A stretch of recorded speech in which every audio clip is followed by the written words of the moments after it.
안녕하세요. 뭔가 읽어주는 아저씨입니다. 오늘 이 시간에는 미카엘 체홉의 테크닉 연기 중에서 서문, 영감의 연기를 위한 미카엘 체홉의 도표, 마라 포엘스라는 분에 의해서 쓰여진 건데요. 한번 읽어보도록 하겠습니다. 1949년 나는 매주 비버리 힐스의 한 연기자 자택에서 열렸던 미카엘 체홉의 전문 연기자 강습에 참여했고 그 후 체홉에게 직접 개인 사사를 받게 되었다. 어느 날 내가 그의 집에 도착하자 그는 거실 한가운데로 나를 데리고 갔다.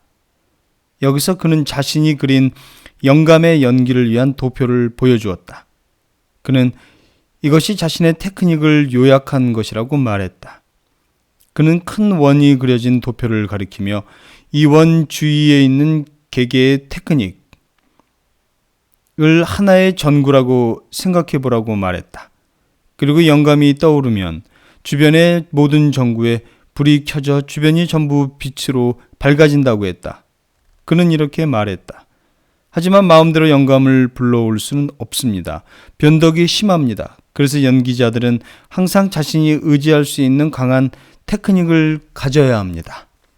체홉은 설명을 계속했다. 각각의 전구는 하나의 테크닉입니다. 위대한 공연에는 이러한 요소들이 늘 상존하고 있습니다. 분위기의 예를 들어봅시다. 우리가 능숙하게 분위기를 불러올 수 있도록 훈련한다면 우리는 언제라도 분위기라는 전구에 불을 켤 수 있는 겁니다. 그 후에는 예로 발산이라는 전구에도 쉽게 불을 켤 수 있도록 발산을 연습할 수 있습니다. 이런 식으로 계속해서 여러 테크닉을 연습한다면 다음과 같은 결과에 이릅니다. 우리가 훈련을 해서 두세 개의 전구는 언제라도 불을 켤 수 있다면 그 후에는 연쇄 반응이 일어납니다. 즉 여러 전구에 자연히 불이 들어오는 것입니다. 그래서 주위가 환해진다면 영감이라는 중심 전구에도 불이 들어와 환해질 것입니다. 다음은 체홉의 테크닉을 구성하는 요소들을 요약한 것이다. 이러한 요소들은 학생들뿐 아니라 전문 연기자들에게도 큰 도움이 될 수 있을 것입니다. 인물 구축, 가상의 신체와 중심. 연기자가 자신의 다른 신체를 갖는 극중 인물을 창조해내기 위해서는 먼저 가상의 신체를 시각화할 수 있어야 한다. 그리고 가상의 신체는 극중 인물의 신체이므로 연기자가 이 안에서 살 수 있는 방법을 익혀야 한다. 지속적인 연습을 통해 연기자는 자기 신체를 변형해 극중 인물로 변신하게 된다. 극중 인물은 또한 중심을 갖고 있다. 이 중심은 극중인물의 모든 동작의 충동이 시작되는 곳이다. 즉, 중심은 모든 제스처를 시작하게 하고 몸을 앞으로, 뒤로 이끌며 앉거나 걷고 서게 한다. 이러한 중심은 가상의 영역으로 신체 내부에 있을 수도 있고 또는 밖에 있을 수도 있다. 예로 자만심이 강한 인물은 중심이 턱이나 목에 있고 호기심이 많은 인물은 코끝에 그 중심을 둘 수 있다. 또한 중심은 어떤 형태일 수도 있고 어떤 크기일 수도 있다. 색이나 일관성이 될 수도 있고 또한 한 인물이 여러 중심을 가질 수도 있다. 이러한 인물의 중심을 찾아낸다면 이 인물의 전체적인 성격, 신체 구조를 알게 될 것이다. 자, 그 다음은요. 구성 감각이라는 부분에 대해서 자연과 예술에는 수학적 원리가 있어 형태와 균형을 갖게 한다. 이러한 구성 감각은 외형을 창조하고 대사나 동작, 색, 형태, 소리가 단조로운 느낌을 주지 않도록 한다. 이러한 구성 감각은 관객과 연기자 모두를 창조와 이해의 영역으로 이끈다. 자, 그 다음에 심리 제스처입니다. 이것은 인물의 심리와 목표를 구현하는 제스처이다. 연기자가 몸 전체를 사용해 강렬하게 이 제스처를 시행함으로써 연기자는 인물의 기본 구조를 알게 되고 동시에 대본이 요구하는 다양한 무드에 들어갈 수 있다. 자, 다음은요. 스타일 감각. 무대의 모든 것은 비사실적이다. 스타일 감각을 갖고 작업하는 배우는 단지 극의 표면적인 리얼리티가 아닌 극의 특수한 성격을 포착할 수 있다. 비극, 정극, 멜로드라마, 희극, 소극, 광대극은 모두 서로 다른 스타일이며 관객이 이 스타일을 정확하게 경험하도록 해야 한다. 자, 다음은 진실 감각입니다. 연기자 중 자신을 열 수 있느냐, 진실한 행위에 대한 감각을 발전시킬 수 있느냐의 문제이다. 진실에는 여러 측면이 있는데, 첫 번째, 개인적 심리적인 진실. 나의 동작이나 말은 나 자신, 나의 심리에 진실하다. 두 번째, 대본에 주어진 상황에 진실해야 한다. 세 번째, 역사적 진실. 시대극을 연기할 때 시대의 스타일을 간과하지 않는다. 또한 행위가 일어나는 나라의 스타일을 간파한다. 네 번째, 스타일의 진실. 극의 스타일, 비극, 희극, 소극의 스타일을 경험해야 한다. 이 밖에도 브레이트식의, 섹스피어식의 스타일이 갖는 뉘앙스도 익혀야 한다. 자, 다섯 번째, 인물에 진실해야 한다라는 얘기인데요. 이것은 역마다 달라지며 역할이 말해준다. 연기자는 역할 스스로가 드러나는 인물을 점차로 받아들여야 한다. 자, 여섯 번째는 관계의 진실인데요. 한 인물은 주변의 여러 인물들에 대해 각기 섬세한 차이를 보인다. 다음은 가벼운 느낌입니다. 이것은 스타니슬랍스키 이완에 대한 좋은 대안이라고 할 수 있다. 체홉은 이완을 실시할 때 연기자에게 즉각적인 감각과 직감적인 이미지를 만들게 지적인 의식적인 과정을 피하게 한다. 예로 체홉은 이완하라는 지시보다는 편안한 느낌으로 앉아라 라는 지시를 한다. 연기자가 편안한 느낌으로 앉아라 하는 지시를 받았을 때는 즉각 할 수 있지만 이완하라는 지시에는 일단 멈춰 생각해야 한다. 자, 다음은 형태의 느낌인데요. 연기자는 신체의 형태뿐 아니라 움직임의 형태에 대해서도 민감해야 한다.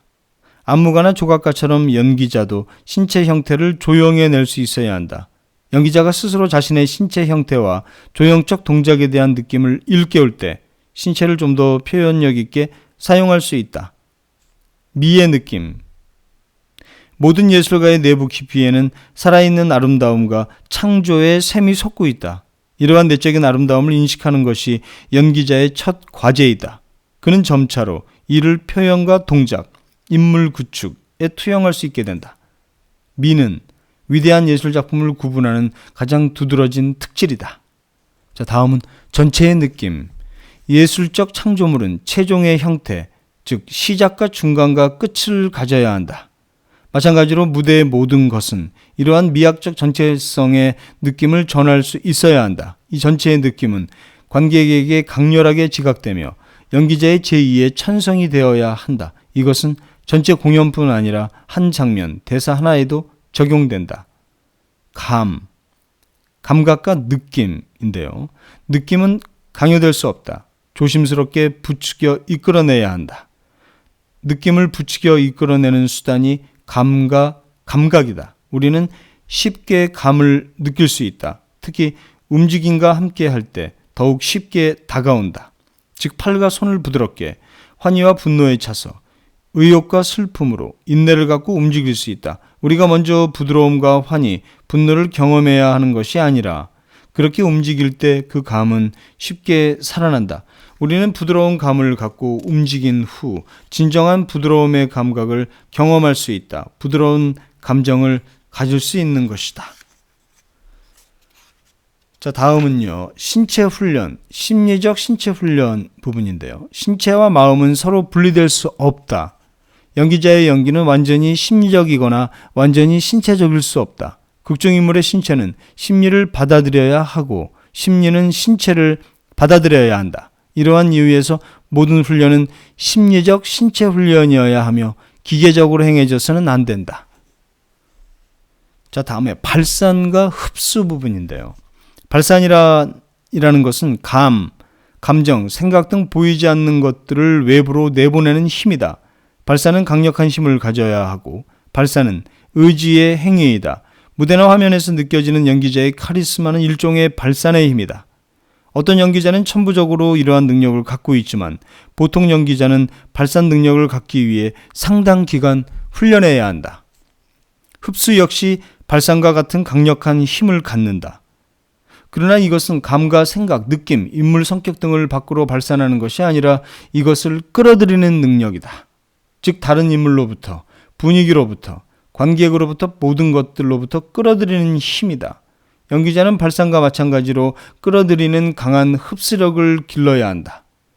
자신의 역할이 근본적으로 발산하는 역할인가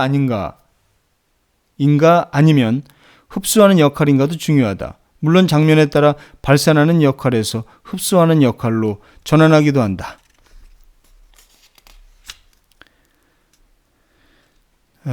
그 다음에는 즉흥연기와 보석 부분인데요.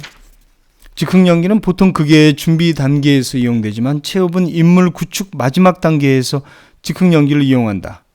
인물 구축이 완성되고 대사와 연기 시퀀스, 감정 구축이 어느 정도 마무리된 후에는 다시 한번 즉흥연기가 도입된다. 인물이 대사를 바꾸거나 무시하고 또는 서브텍스트를 이야기하게 한다. 또는 아주 다른 몸짓으로 연기해보고 인물이 이를 어떻게 하는지 주의 깊게 관찰한다. 장면이 진행되는 동안 인물이 인식하고 있는 모든 것, 보고 듣고 집중하는 것에 주의한다. 여기서 새로 만들어진 행위는 공연 중에 보석을 만들어낼 수도 있을 것이다. 이 보석은 모두에게 기억되고 기쁨을 주는 뉘앙스가 있는 순간, 공연 중 빛나는 독창적인 짧은 순간을 말한다. 자, 그 다음에 목적이라는 부분인데요. 이것은 역할이 성취하고자 하는 목표, 바램이다. 각 인물은 목적과 초목적을 갖고 있다. 초목적은 나는 인류에 봉사할 것이다 등이 될 수 있다. 목적은 나는 이 사람들의 싸움을 말릴 것이다 와 같은 것이 될 수 있다. 이상적으로 모든 목적은 나를 뗄렐렐레를 원한다와 연기 가능한 동사를 원한다로 구성되어 있다. 자, 분위기라는 마지막 부분인데요. 분위기는 안개, 물, 어둠, 혼돈과 같은 감각적인 매개로 이것은 주변으로 스며들고 사람에게서 발산된다. 무대의 고조된 분위기는 극장을 채운다. 이 보이지 않는 분위기는 연기자에게 흡수되어 관객에게 발산된다. 연기자와 관객 모두가 무의식적으로 분위기에 영향을 받는 것이다. 분위기는 보이지는 않지만 강하게 느낄 수 있으며 연극 교류의 기본 수단이 된다. 고딕 사원이나 병원, 공동묘지는 그곳에 들어가는 사람에게 강한 영향을 주고 분위기에 휩싸이게 한다. 사람들은 또한 긴장이나 미움과 사랑, 공포와 어리석음 등 개인의 분위기를 발산한다. 연출자는 장면의 분위기를 제시하고 연기자는 이를 함께 창조하고 유지해야 한다. 그들이 만들어낸 분위기에 다시 영향을 받는다. 자, 여기까지요. 지금까지 뭔가 읽어주는 아저씨 미하일 체홉의 테크닉 연기 중에서 읽어봤습니다. 감사합니다.